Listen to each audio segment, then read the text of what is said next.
video quería hacer una breve reflexión del graffiti como un recurso multiusos para la historia, debido a que es un recurso muy flexible que da cuenta de muchos procesos a través del tiempo.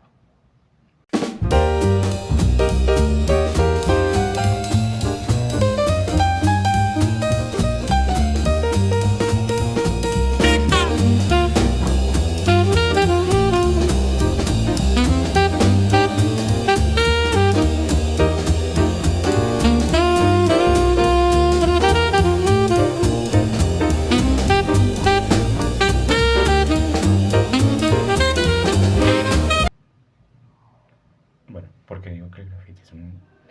recurso para la historia muy flexible, muy adaptable, porque a ver, además de que ha estado presente a través del tiempo en diferentes periodos, en la época romana, en los muros, con el Renacimiento, en algunas pinturas, o en algunos libros en la Edad Media, Renacimiento y el colonial. Hay algunas personas que hacían dibujos o grafitis alterando los textos o los propios libros que leían. ¿Qué sucede? Pero ¿qué sucede? El graffiti, como lo entendemos hoy, surge en Estados Unidos en la segunda mitad del siglo XX, en un proceso de reivindicación de las comunidades negras en Estados Unidos, y se enmarca en un espacio de expresión cultural que sería daría pie al hip hop, todo ese espacio del hip hop y todo ese movimiento cultural, que claro tiene un peso de reivindicación importante, pero toda esa reivindicación enmarcada en la búsqueda de una expresión cultural, que sería en términos académicos de expresión cultural afro, que de hecho desde su origen el origen de la palabra graffiti viene del italiano grafo, que es como dibujar, rayar, escribir. De hecho ahí viene un poco también la palabra grafía, porque tiene que ver con todo esto de rayar y escribir y representar con la escritura. Claro que ellos, claro, escriben a través de la pintura,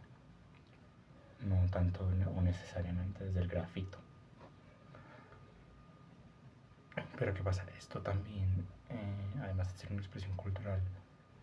que derivaría en una expresión artística como muchos en diferentes países, también tiene una fuerte carga de reivindicación política, como lo que hace. De hecho, Banksy es un punto medio entre ambos usos usuales del graffiti, porque claro, está la expresión artística que vemos en Banksy, pero también está una crítica política. En el caso de Banksy, es una crítica más hacia el sistema, haciendo precisamente esa ironía de cómo el sistema capitalista compra una obra de arte que lo critica. En el caso del hip hop y de todo este marco de reivindicación de las raíces afro, se daba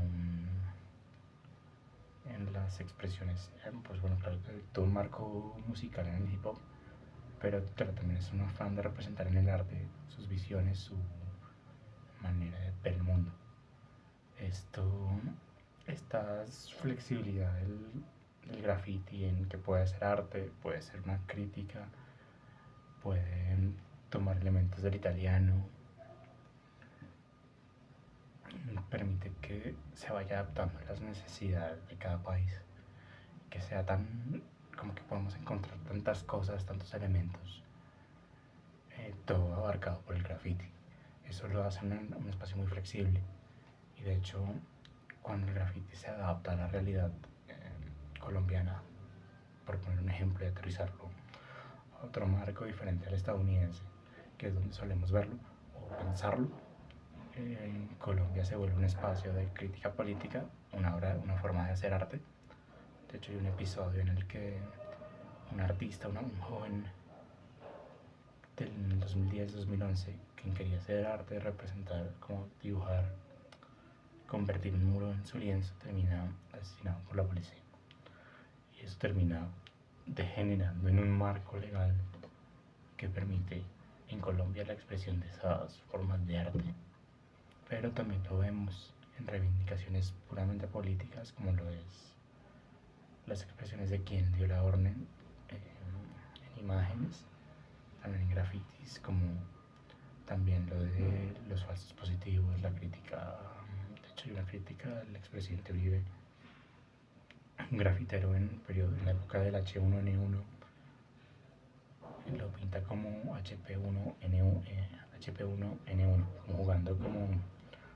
con el periodo de la enfermedad. Entonces, claro, tienen en cuenta como cosas que están pasando para hacer crítica. También está un poco más reciente, el de las escuchas, tienen razón, lo que nos, que son unas, reivindicando lo de las madres de Soacha, perdón, como en reconociéndole su esfuerzo y su lucha y como realmente tenían que darle voz a sus hijos que ya no estaban. Entonces ese tipo de expresiones terminan haciendo del graffiti un espacio de memoria, un escenario de memoria, porque nos permiten, en el caso colombiano, permite recordar a los diferentes episodios de violencia reciente. Y volviendo un poco a Estados Unidos,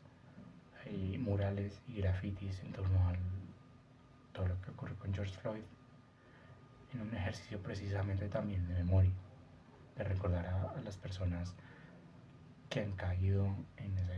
violencia policial de la que muchas personas son víctimas, especialmente comunidades de color. Entonces, en ese caso, George Floyd, si bien hay muchos otros que han fallecido bajo circunstancias similares, George Floyd se convierte en un símbolo de la memoria colectiva en torno a esa violencia contra las comunidades afro por parte de la policía. Entonces, en esa medida podemos pensar a George Floyd y todo lo que pasó como un espacio, un símbolo de una memoria colectiva en torno a la violencia policial. En esa medida podemos también pensar por un lado el ejercicio de memoria, que es todo un espacio dentro de la historia, pero también todo esto da cuenta de cómo la memoria, de cómo el graffiti es un recurso transversal para los historiadores, un recurso a tener en cuenta, no solo como obra de arte, como parte de la historia del arte, sino como fuente en general. Creo que esto es un poco lo que quería rescatar con este video, que es una fuente en muchos aspectos y un escenario para comunicar muchas cosas, no solo arte. De hecho, durante mucho tiempo fue una manera de dañar, de romper, pero creo que ha ido ganando espacio en muchos escenarios como obra de arte, como memoria, como fuente para el pasado. Entonces creo que quería sintetizar todo eso en un video.